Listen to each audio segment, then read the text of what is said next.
Sorry for making you all wait a little bit more than 2 minutes. I have just one very brief thing off the top, and then I'm happy to dive right into your questions. So the Secretary will be wheels up a little later this afternoon, heading to Israel and other countries in the Middle East. In Israel, the Secretary will reaffirm the United States ironclad commitment to Israel's security and emphasize advancing enduring peace and security for Israelis and Palestinians alike. Throughout the region, Secretary Blinken will discuss the importance of bringing the war in Gaza to an end, securing the release of all hostages, and alleviating the suffering of the Palestinian people. He will continue discussions with counterparts on post-conflict period planning and emphasize the need to chart a new path forward that enables Palestinians to rebuild their lives and realize their aspirations free from Hamas's tyranny.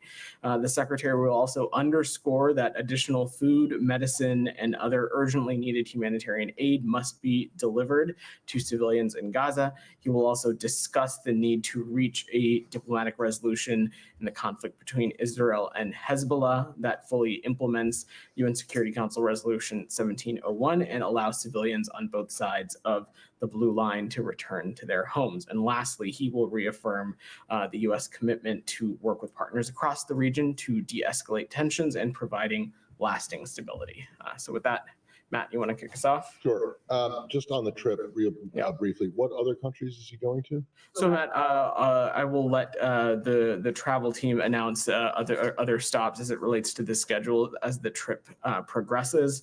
At this point, we can certainly share that he will be going to Israel, but additional stops are to be announced. Okay, and then on this whole leaked document thing, on the intelligence assessment of Israel's preparations for a response, does that play any? Is that a problem for him on this current trip? Is that an issue of concern? So I can't say that it has come up in any of the bilateral or diplomatic conversations that we've had. What I can say is that we have seen these reports as well. And as the president said earlier this morning, we're certainly concerned about them. But in terms of the specifics as it relates to this incident, I will let the Department of Defense, the intelligence community, and DOJ speak to it. And I certainly don't expect it to have any bearing as it relates to the Secretary's not only his travels, but the objectives that the Secretary is bringing to this trip. Okay, thank you. Great. Simon, go ahead. Yeah, so with the Secretary on his way following last week's death of Yahya Sinwar, after the death, the administration came out very quickly saying, we see an opportunity to bring an end to this war. We want to get a ceasefire deal. But in the intervening time, the Israelis seem to have sort of doubled down on their approach. There's been a lot of death in northern Gaza. They're also bombing Beirut. Do you feel like that message that this is a time to take advantage of this moment to end the war has been heard from the Israeli side? Well, Simon, that's exactly why he's going to the region, to have these very important conversations with partners in Israel and counterparts in other countries as well. Let's not forget where we were just a couple of months prior, in which the government of Israel had indicated that it had supported the bridging proposal that was in line with the contours of what President Biden had announced earlier in the spring when we were talking about what was needed to achieve a ceasefire in Gaza. And Sinwar continued to be an obstacle. Obviously, we certainly are not going to speculate on the leadership of Hamas or what form that takes. And certainly the same decision that was in front of Mr. Sinwar, that same decision is in front of Hamas, and whatever its leadership will be, in that whether they want to end the suffering of the Palestinian people, if they want to end the suffering that has been brought about them. So we expect the Secretary to talk about all of these issues. We feel strongly that there is an opportunity to move the ball forward as it relates to getting a ceasefire accomplished. I'm not going to speculate on any immediate end product or outcome, but we feel that it is important to engage not just with the Israelis, but also other partners in the region to continue to have these important conversations for all the reasons that you mentioned. There continues to be a need to address the humanitarian situation. We obviously want to ultimately see the violence to stop as well. So these are all things that we'll continue to discuss. And at this point, so we understand where we are, there isn't anyone who's emerged in Hamas who you are now negotiating with through the intermediary? Not to my knowledge. Of course, I will let our mediators speak for themselves and let them speak to what kind of engagements they may or may not have with Hamas. But Matt spoke a little bit about this on Thursday. In the aftermath of Hania's death, you saw there was some sort of semi-public process in which Hamas had indicated who its new leadership was. I have no reason to think that a similar process would not take place in the ensuing time ahead. And you mentioned the humanitarian situation. It seems like things have only got worse in northern Gaza. You had this 30-day ultimatum that you've given to the Israelis. I wonder if you could give us an update on have they made any progress towards what was laid out in the letter? So as we talked about last week, we have seen some progress on some of these things. As we saw last week the reopening of the route from Jordan. We also saw the talking about some of the efforts that we saw last week. Look, certainly nobody in the U.S. government is going to stand in front of you and say that we are satisfied or find the humanitarian situation in any part of Gaza satisfactory. And these are one of the things that we expect the Secretary to raise directly and discuss, not just with partners in Israel, but other counterpart countries on what more can be done to get humanitarian aid into Gaza. A number of border crossings, to answer your question specifically, Simon, are open. We are seeing truckloads enter the Gaza Strip, and we'll continue to press for more. Absolutely more is needed, more food, more water, more humanitarian aid overall. Just on the situation in northern Gaza, it doesn't seem like the humanitarian situation has improved dramatically, and there's been an increase of bombings, lots of deaths reported, lots of airstrikes. I wonder if the people of Gaza, especially those in northern Gaza, based on your rhetoric after the death of Sinwar, might have thought that this spelled positive news, but then the weekend probably hasn't left them with that feeling. So, what would you say to those people who are saying, well, why aren't we getting humanitarian aid in? Why are we still being hit with these airstrikes? Well, a couple of things. Simon. First, as it relates to the letter that Secretary Blinken and Secretary Austin sent to Israeli counterparts, it had a 30-day stipulation, and there are a number of factors in that letter, of course, in which that we have not seen the totality of progress achieved. That being said, we have seen some positive steps in the right direction from last week, and we have seen some of that continue. Broadly speaking, of course, more needs to be done. But the broader point here, Simon, is that entities in the region are faced with a choice now. Whatever the leadership of Hamas looks like, and Hamas as a whole, they have a choice on whether they want to engage meaningfully in continuing the conversations that had taken place earlier in the year when we were talking about achieving a ceasefire in Gaza. We think that continues to be the best path forward in which will alleviate the humanitarian suffering of the Palestinian people, but also allow the remaining hostages, of which there continue to remain 7 American citizens, are able to return home. And that continues to be an enduring priority for us. And I know it is for others in the region as well. Leon. Yeah, I understand. The secretary feels important to continue to engage in the region, as you were saying. What do you think his leverage, or the U.S. in general, his leverage is 2 weeks ahead of the elections, going back to the region? Are his hands tied? Is he going to be listened to? Can anything happen? Leon, I kind of respectfully disagree with the premise of the question, and I'm going to evoke what many of you have heard Secretary Blinken say pretty regularly, is that in this department and in his role as Secretary of State, and I would say that extends to all of us that work for him, we don't do or engage in politics. We are engaged in policy, and what I can say unequivocally is that pursuing a ceasefire as it relates to Gaza, pursuing a ceasefire in Gaza is in the interest of course, the Palestinian people, because it will allow an additional influx of humanitarian aid, create the conditions, hopefully, for further conversations to happen so that we can see a independent Palestinian state and a Gaza Strip that is no longer a springboard for terrorism on the Israeli people, and a Gaza Strip that is hopefully unified with the West Bank as an independent state. It is in the interest of the Israeli people, because again, for far too many years, they have been living under the threat of terrorism and proxy groups and malign actors in the region.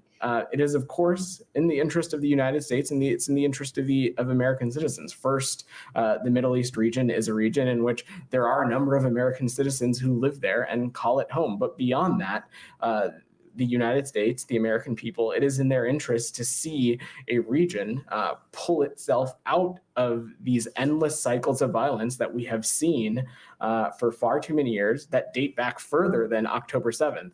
So it's not about leverage, Leon. It is what do we want to see that is the best thing that can happen for the region, that is in the interest of the American people. And pursuing a ceasefire in Gaza, continuing to have conversations with counterparts of what a post-conflict period can look like. All of these things are in the United States' interest, and all of these things are in the interest of the American people. And that is true, irregardless of whatever may come when it comes to our elections. Yeah, I'm not so sure about that, but just to move on very quickly, Lebanon, do you condone strikes against the financial institutions that struck the affiliates to Hezbollah? And there's now considerable damage in southern Beirut. So is it going to become another Gaza? Look, Leon, we've been pretty clear and consistent about the fact that we do not want to see regular and daily strikes into Beirut. As it relates to these specific financial institutions that you're asking about, Leon, I've seen those reports, and I'd let the IDF speak to its current operations. I, from up here, could not offer any analysis on what kind of role they may or may not have had as it relates to Hezbollah's broader infrastructure, whether it be financial or otherwise. I'm not saying that they did or didn't. I'm just saying I can't offer that assessment from up here. Broadly, though, our call continues to be the same, that Israel needs to do everything it can to not target civilian infrastructure and abide by international humanitarian law. And in all of its operations, needs to take every possible measure to minimize impacts on civilians and civilian infrastructure.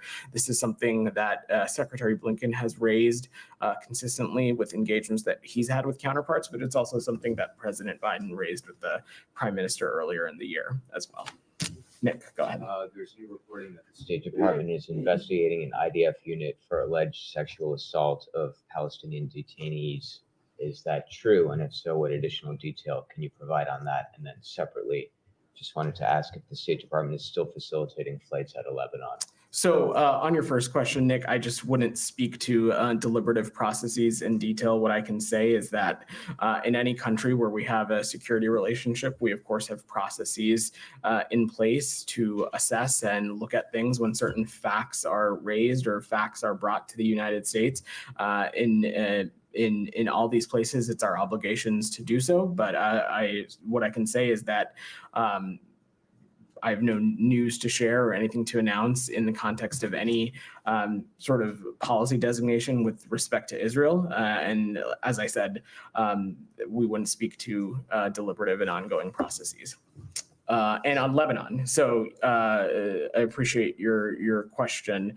A couple of updates on that. So our most recent U.S. government offered flight was on Thursday of this past week, on Thursday, October 17th, to Doha. And we expect another flight to take place on October 23rd, this coming Wednesday.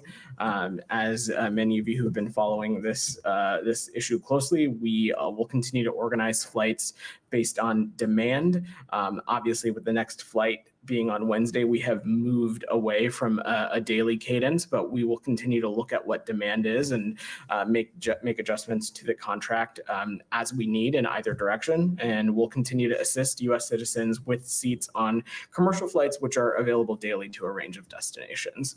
Camilla. Thanks. Biden's envoy, Amos Hochstein, is in Lebanon. He had said that UN Resolution 1701 is not enough, and that Israel and Lebanon need to be working on a formula that brings an end to this conflict once and for all. Can you give any more details on what he was referring to, whether that's on the ground forces? Obviously, we know he's talking to political figures, and the goal for the US is to get a political resolution, but is he talking more about the immediate term in terms of troops on the ground, forces? So I think if you look back at Special Envoy Hochstein's statement specifically, what he said is both sides simply committing to 1701 is not enough. And certainly we would agree with that. What we want to see ultimately in any diplomatic engagement is action. And then, of course, in the context of northern Israel and southern Lebanon, what we want to see is the effective implementation of 1701. Is, of course, a commitment to such a thing would of course not nearly be enough. What we want to see is something in action. But that being said, we are continuing to work with the government of Lebanon, the state of Lebanon, as well as the government of Israel to get a formula that brings this this conflict to an end for once and for all. We are ultimately seeking out a diplomatic resolution. Our North Star and our goal here continues to be creating the conditions that will allow civilians on both sides of the blue line to return home. And can I ask about this Axios reporting earlier today? There was it's reporting that that Israel gave a U.S. document, gave the U.S. a document saying what its demands are for ending the conflict with Lebanon, and part of that document was effectively saying that it can enforce, i.e., target anywhere in the country as part of enforcing what it wants for ending the war. Do you have any? So I've not seen that reporting, and I certainly am not sure what that document is referring to. Again, in the context of Lebanon, we have been very consistent for many days and weeks now of what it is that we exactly want to see. We, of course, are not being naive about Hezbollah, and they are in fact a terrorist organization, and they have had a stranglehold on much of Lebanon for quite some time now. And so we, of course, support efforts to degrade them, degrade their infrastructure. We want to make sure, though, that civilians are protected. We certainly don't want to see any daily regular strikes of Beirut, and we want to see every possible measure taken to protect civilians. But beyond that, we ultimately want to see a diplomatic resolution, of course, one that is in line with 1701 that we believe will allow civilians to return home. That continues to be our focus. But the U.S. would not be okay with Israel being able to strike Lebanon. I just don't want to speculate around the context of this purported document, because I truly have no idea what this reporting is referring to. What I can say now in the context of the ongoing kind of activity is that we certainly don't want to see any kind of daily strikes or action into Beirut. Certainly ones that have the potential to impact civilians and civilians' infrastructure on a regular basis. Saeed, go ahead. Thank you, Vedant. Now, you keep insisting that Israel has accepted the proposals suggested by the president on May 31, and in fact adopted in UN resolution, the Security Council resolution on June 10th. So can we expect that during the Secretary's visit this time around, that the Israeli Prime Minister will say he adheres to the proposal as was submitted and adopted by the United Nations? Zaid, that is a question for the Israeli Prime Minister's office and the government of Israel, and certainly we are not spokespeople for them, and I will let them speak to whatever it is their approach is now in the immediate after days of Mr. Sinwar's death. What I can speak to is what the United States approach is, and that, Zaid, you heard me speak to Leon and Simon a little bit, in that for many, many, many months now, Mr. Sinwar had been the major obstacle to getting to a yes. Of course, time has passed since then, and there need to be continuing conversations that need to be had. Details as it relates to the proposal continue to need to be ironed out. And ultimately, this is a decision that only the Israelis can make and the Israeli Prime Minister can make. But what the message that the Secretary will be bringing is that a ceasefire in Gaza, one that ends the conflict, one that allows an additional influx of humanitarian aid, one that creates the conditions for the remaining hostages, including the remaining 7 American citizens, to return home. That is in the interest of the Israeli people, the Palestinian people. It is certainly in the interest of the United States and the American people, and that is what we will work collectively to pursue, but also in close coordination with partners in the region, because the day after period is also vitally important as well, to make sure that we keep the region on track so it stops getting out of these endless cycles of violence. Yes, but since it was an Israeli proposal to begin with, you expect that the Israeli government will come out and say, this is the proposal. Zaid, I'm just asking you. I'm not going to speculate on any announcements that may or may not come out of this trip. I, of course, have no doubt that you'll be paying attention to the Secretary's trip closely, and I will let him and or the government of Israel speak directly. Mm-hmm. Well, let me ask you about a massacre that took place on Saturday in Beit Lahia. 100 people were killed, maybe more, many more injured. It was mainly civilians. I know Israel liked to say, under the pretext that there were fighters there, but we have seen, by irrefutable evidence that Hamas fighters fight in 2s and 3s, as we have seen, and their leader was fighting in 2s and 3s and so on, because it is more effective and it's safer for them. So why is it so difficult for the United States of America, that has always adopted and espoused a high standard on human rights and so on? Why is it so difficult to condemn the massacre of civilians in this very case? Zaid, when we have seen action that has impacted civilians, when we have seen actions that have impacted civilians in a disproportionate way, we certainly have spoken to it. And of course, in the context of Gaza, we have not been unambiguous about the concerns that we continue to have about its impact on civilians, both in the death toll, but also in the humanitarian impacts. And these are one of the things that we expect the Secretary to raise and continue to engage on his travels. But you do condemn the deliberate and wanton killing of civilians, don't you? Of course we do, okay. Zaid. Right. Let me just follow up on this very issue.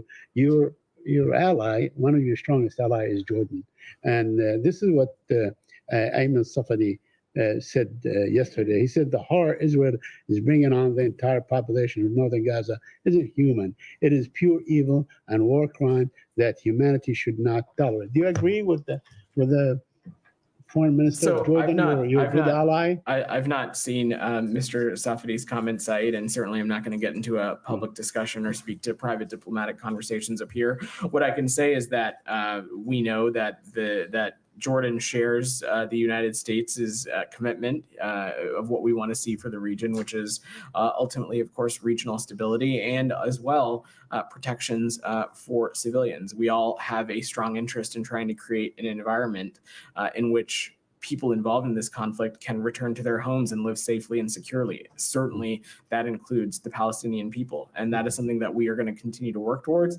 And it's something that we're going to continue to work towards in close coordination with our Jordanian partners as well. Lastly, I have on aid, please. Yeah.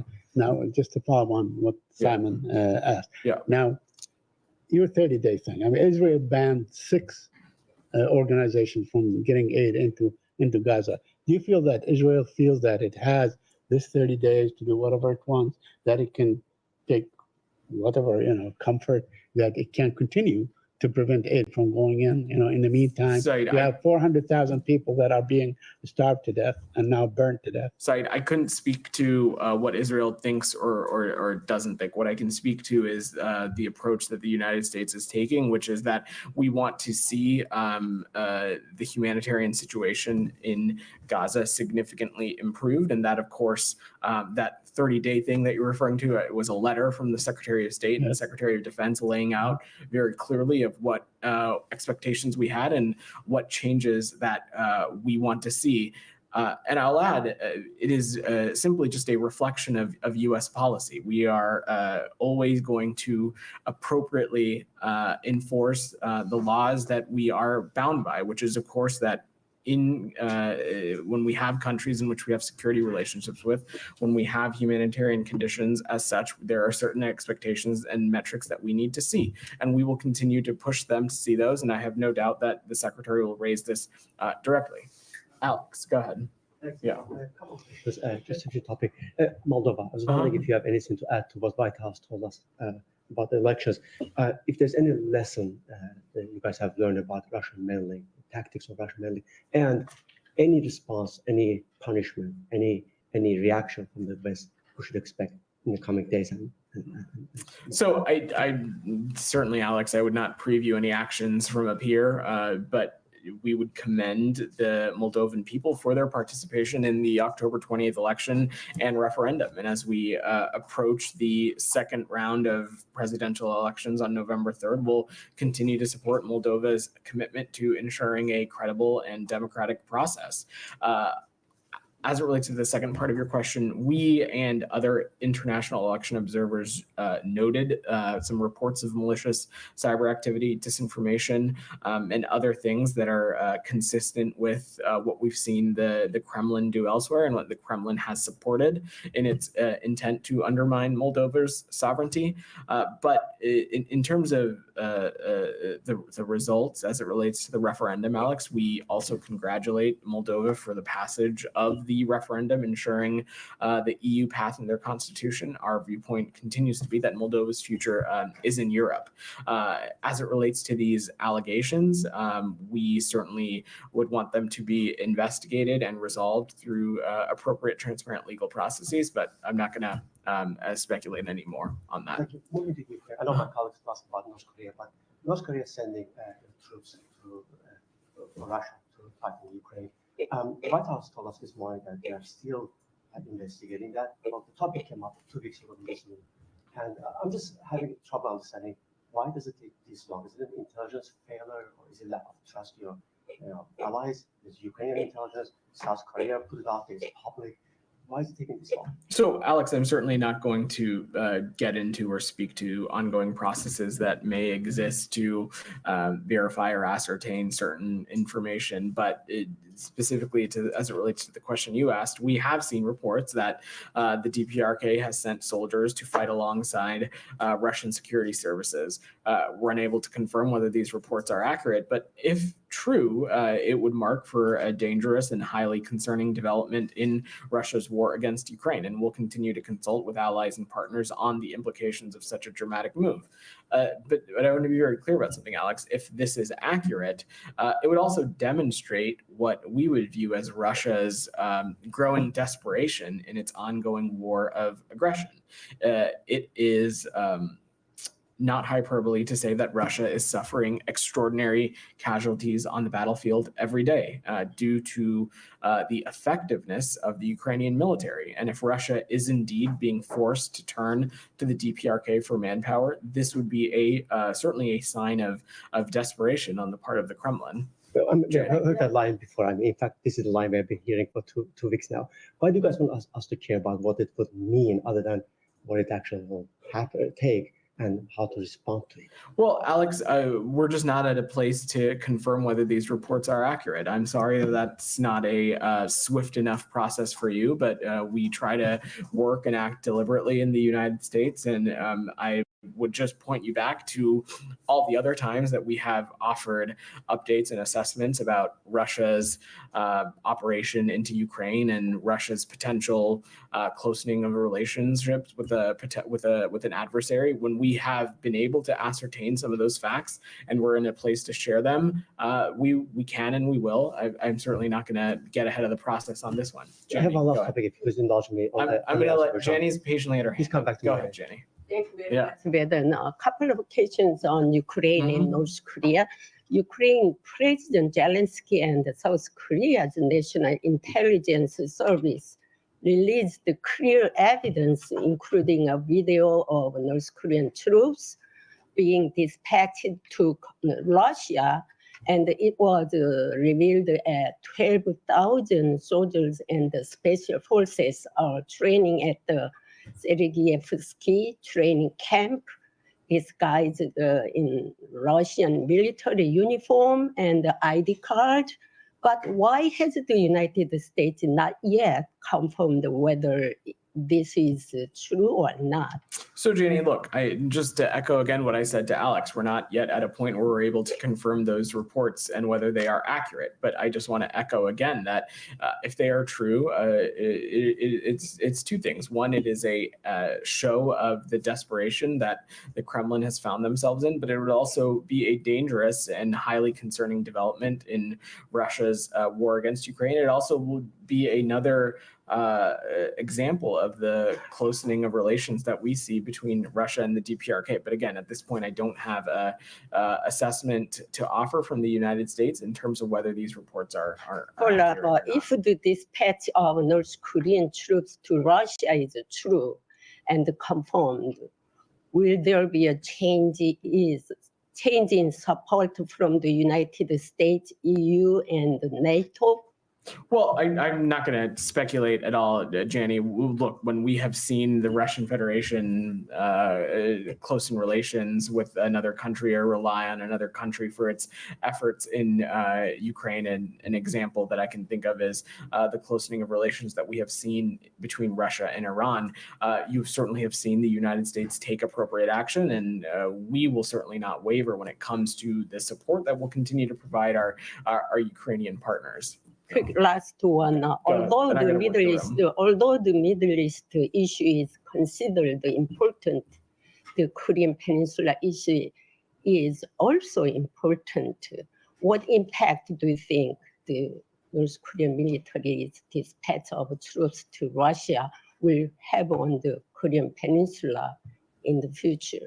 I'm certainly not going to speculate on what impacts it could have on the Korean Peninsula beyond just saying, again, if these reports are true, it certainly would be another example of a reckless and destabilizing action that we are seeing the DPRK participate in. But again, I don't want to speculate. Rabia, you've had your hand up patiently. Go ahead. I have a question on Turkey. Yeah. Fethullah Gülen, the leader of FETÖ, whom Turkey has long sought to extradite for orchestrating the 2016 failed coup, died yesterday. Have you seen the reports, and does the US have any comment on this, considering this issue has been a major sticking point between the two countries? I've seen those reports, but I have nothing to offer. I wouldn't comment on matters involving a private individuals living in the United States. So I have seen those reports, but don't have anything to offer. Go ahead. Yeah. Oh, on the same topic? I'll come back to you, DR. Go ahead. Turkey reached out for his body. Again, we're talking about what would be a private individual living in the United States, so I just wouldn't get into that for privacy considerations. So I will leave it at that. DR, go ahead. Thank you, Vedant. Yeah. Yesterday, the Kyrgyzstan region held election, and you observed this election very closely. So what's your comment on this process? Was it free, fair, and transparent election as you urged it? the political parties for that? Let me say a couple of things, DR. First, promoting democratic values is a key priority for the U.S. government as it fosters global stability and it strengthens alliances. These are things that we think are integral to what our interests are in the Iraqi Kurdistan region and beyond. We certainly applaud the role that civil society and the media had in this election in fostering political dialogue and amplifying the voices of Iraqi Kurdistan region residents ahead of the election. What we saw is a high voter turnout and an election that proceeded without major security incidents. We saw some reporting of some logistical challenges at various polling stations, but overall, from our viewpoint, the process went forward fairly orderly. And our focus now, DR, is that we are strongly urging political parties to engage in a prompt and sustained dialogue to swiftly form a stable and representative government without delay. We think that is the next appropriate step. Yeah, then forming a government without delay, this is what you are calling for. But as you may know, none of the political parties won enough seats to form that government. So will there be any U.S. engagement with the political parties to come together and form a government without delay? I'm certainly not going to preview any specific engagement, DR, but we call on Kurdish leaders to find a way to move past their differences and form a government. Our view is that there is more that unites Iraqi Kurdistan leaders than divides them, and it's in the interest of the people to move forward in an inclusive process and form a government as soon as possible. Thank you. I'm going to go to Prem. He's had his hand up. Go ahead. Yeah. Simon and Said's questions. Yeah. So last week, the U.S. sent that letter urging Israel to improve the humanitarian situation in Gaza and heed international law. In that time, the Israeli military has targeted a child and then bombed him and the people trying to help him. Band-Aid organizations repeatedly bombed a refugee camp, attacked the remaining hospitals in northern Gaza, killed 4 engineers fixing water systems, rounded up people, tied them, blindfolded them, bombed an UNRWA shelter, and killed a 59-year-old woman as she harvested olives on her land in the West Bank. What does it mean if the Israeli government responds to U.S. requests to follow international law by committing possible violations of international law? So first, Prem, I just want to be very clear that as it relates to the specifics of some of these operations, I will let the government of Israel and the IDF speak to that. The point of the letter also was to provide a timeline in which we wanted to see certain factors as it relates to the flow of humanitarian aid into Gaza and addressing humanitarian concerns addressed. The timeline for that we are not at the end of that process. And so I am certainly not going to speculate or draw conclusions or assessments on that when we are still within that time frame. What I can say unequivocally is that we want to see the humanitarian situation in Gaza addressed. We, as Matt spoke about last week, we saw a couple of benchmarks move forward, specifically the opening of some crossings. That is, of course, a positive step in the right direction. Not at all conclusive, and certainly not at all satisfactory to a lot of the things that we laid out in the letter. There was also a couple of other things that we wanted to see, particularly as it relates to how evacuations are undertook and a couple of other efforts. That work certainly still remains, and certainly there is still a lot of work that needs to be done as it relates to addressing the humanitarian situation. And I expect these are some of the specific things I expect the Secretary to raise. And on top of that, we have been unequivocal that as these operations are conducted, that every possible effort needs to be taken to minimize impacts on civilians and civilian infrastructure. And if you'll just allow me to address your last point about the woman who is harvesting olives in the West Bank, these reports are incredibly concerning. We understand that the IDF has taken some additional initial steps, that the officer was suspended. The IDF has released a statement that an investigation has been opened by the military police. The commander has been suspended from her position until this investigation concludes.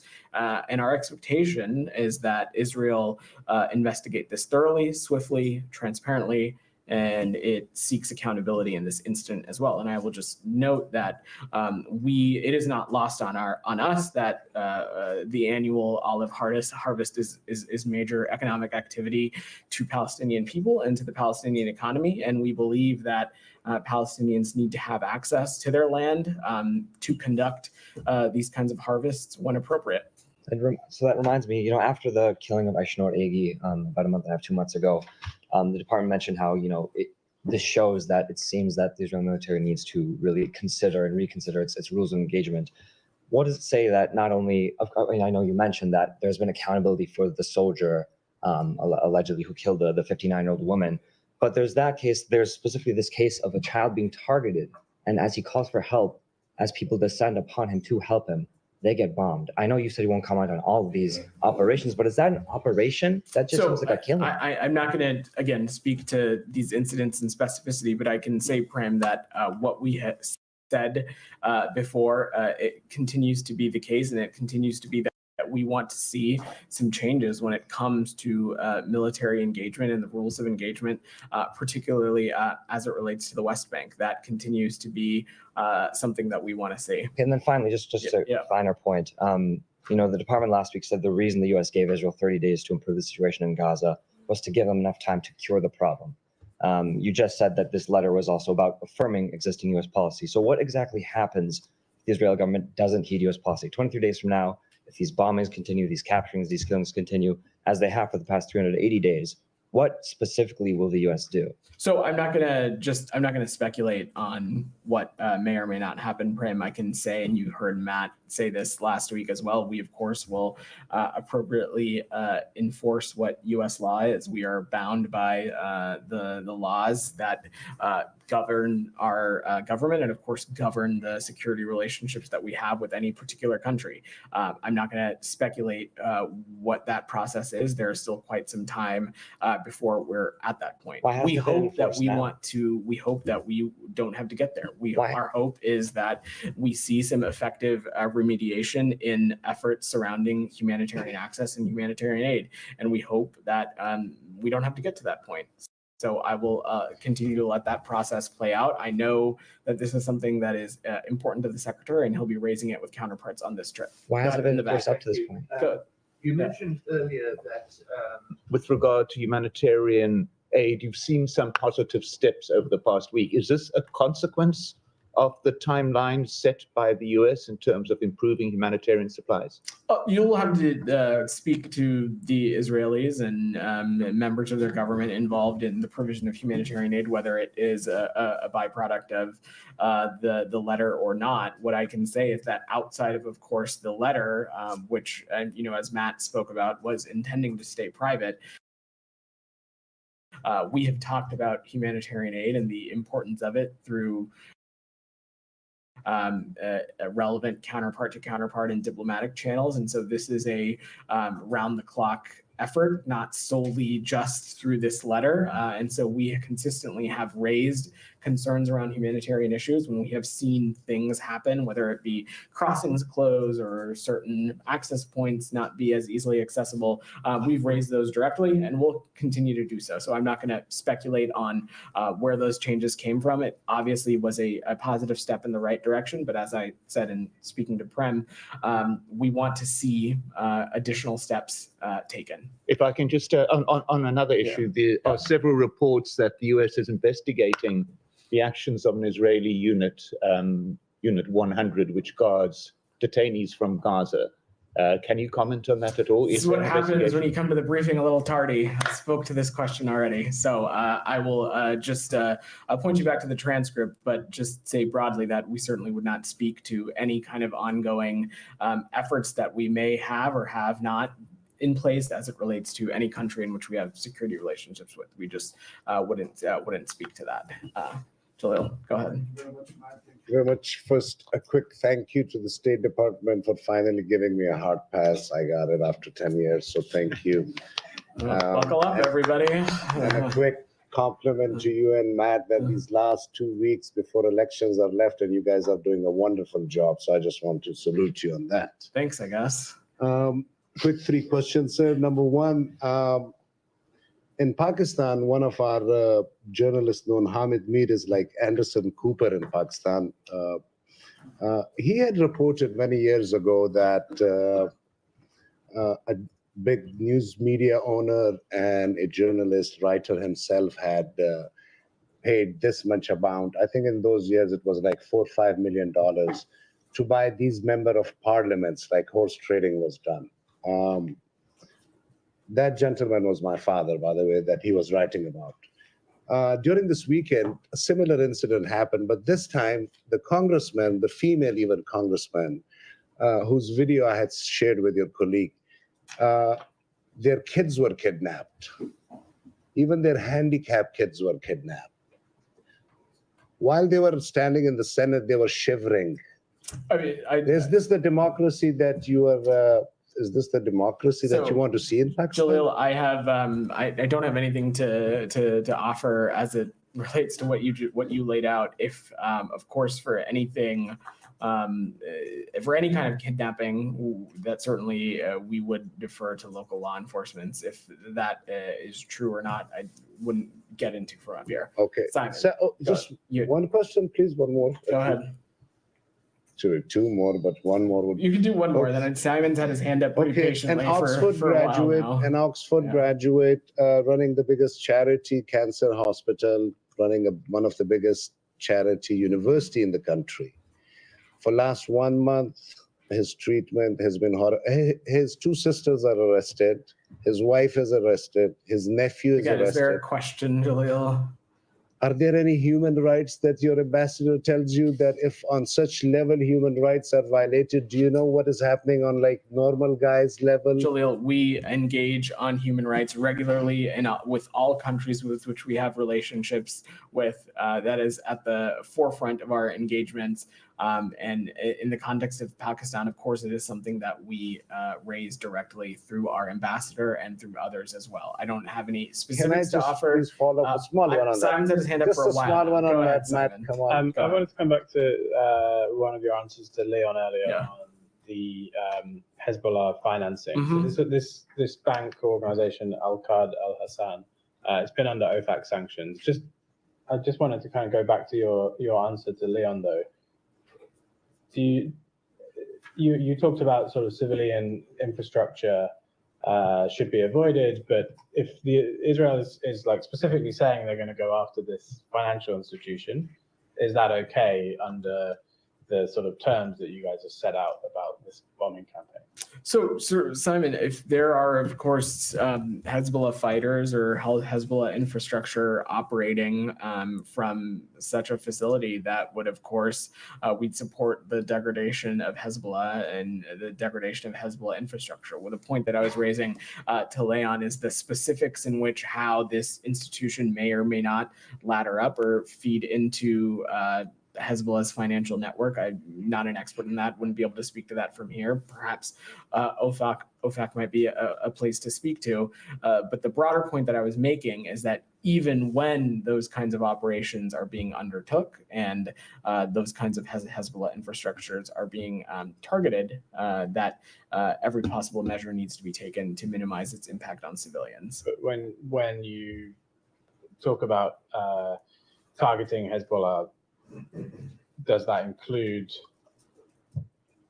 this financial infrastructure, which also serves civilian purposes? It's kind of, it's straddling a line between, a militant group and doing services for the public. So I guess you've given them sanctions for aiding Hezbollah, which you consider a terrorist organization. But does that mean banks that deal with funding for terrorism are now legitimate targets for airstrikes? Ultimately, Israel is a sovereign country and will make its own targeting decisions. Whether they're in any facility, and this is consistent. It's been our consistent approach, is that in any facility or institution, whether it is when there are civilians, every possible measure needs to be taken to protect and minimize civilians and the impact on civilians. However, much like Hamas, Hezbollah is a terrorist group that operates within civilian infrastructure, has co-located itself within civilian infrastructure. And when that happens, civilian infrastructure can unfortunately become targets. We want every possible thing to happen so that isn't the case. And that is why we keep coming back to one of the things we keep coming back to rather is 1701.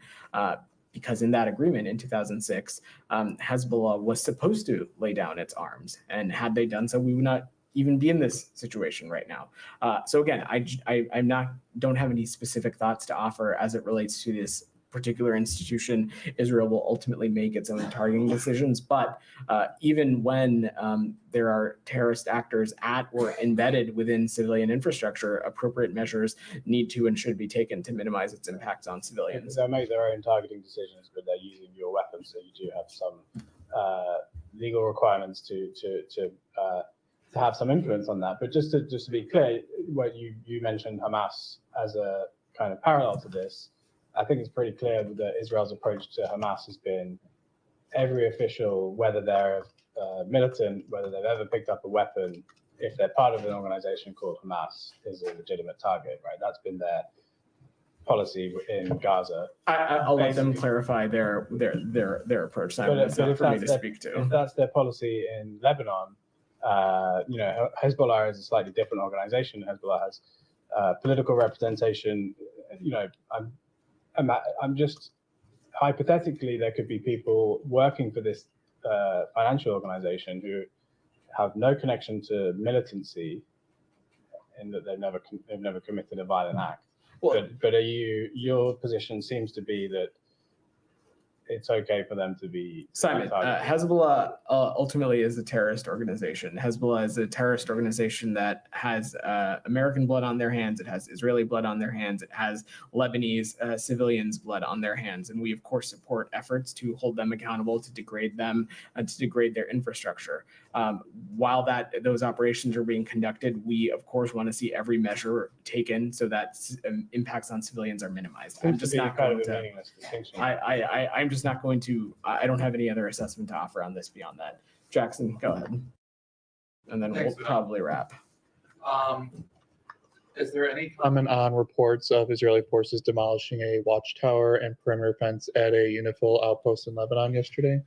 We've seen those reports, and we've asked our colleagues in the IDF for additional information, and I will let the Israeli Ministry of Defense answer any questions about those operations. But we have been clear with all parties that there needs to be protections of UNIFIL personnel and facilities. UNIFIL operates in Lebanon under a mandate from the UN Security Council, and these facilities and these individuals must not be harmed. And does the department have any comment about the arrest of U.S. citizen and journalist Jeremy Lafredo in Israel earlier this month? Last we heard a district court ordered Mr. Lafredo to remain in Israel until October 20th for police questioning. What's his current status? My understanding is that Mr. Lafredo has left Israel.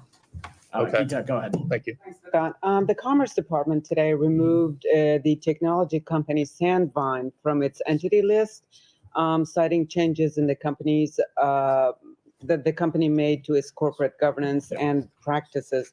Now, the company was added earlier this year to the list after evidence surfaced that Sandvine technology was used to conduct mass web monitoring targeting human rights activists. Now, I was wondering whether the State Department shares the Department of Commerce's view that Sandvine's remediations were significant enough for this action. So we strongly supported the original commerce action to add Sandvine to the entity list in February of this year. That's consistent with this administration's approach to countering the misuse of surveillance and other technologies as it relates to human rights abuses. And we worked alongside Commerce over the past several months to closely monitor the reforms that Sandvine has undertaken in response to its entity listing. And we agree with Commerce that these significant remedial steps to its corporate governance and business practices were effective enough for the designation to be removed. All right. Thanks, everybody. Thank you.